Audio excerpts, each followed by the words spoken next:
कसूरी फलूदा।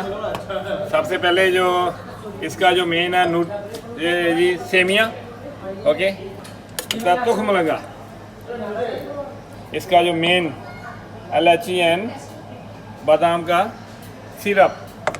थोड़ा सा मौसम अच्छा हो तो इसमें आइस क्रश डलता है, मगर अभी क्योंकि मौसम थोड़ा सर्दी में है तो इसलिए आइस हम यूज़ नहीं अभी कर रहे। तो अगला जो इसका मेन जो जहाँ कहीं नहीं आपको मिलेगी, ये है जी खोया राबड़ी। ये देखें जी, ये है जी खोया राबड़ी। मेन इसका वेपन कुल्फी।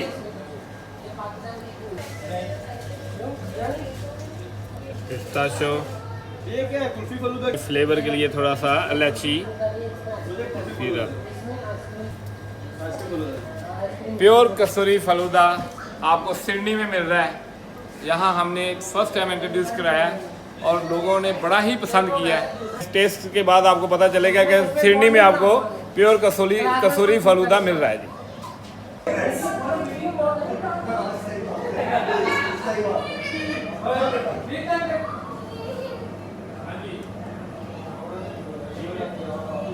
दोस्तों, ये वाकई रियल और रिवायती जो ज़बरदस्त पाकिस्तानी फलूदा है ना, उसका टेस्ट है। एक बार ज़रूर आइएगा। और हिमालय, इनका जो खाना तो अच्छा होता ही है, लेकिन ये चीज़ें भी टेस्ट कीजिएगा, ज़बरदस्त क्वालिटी है।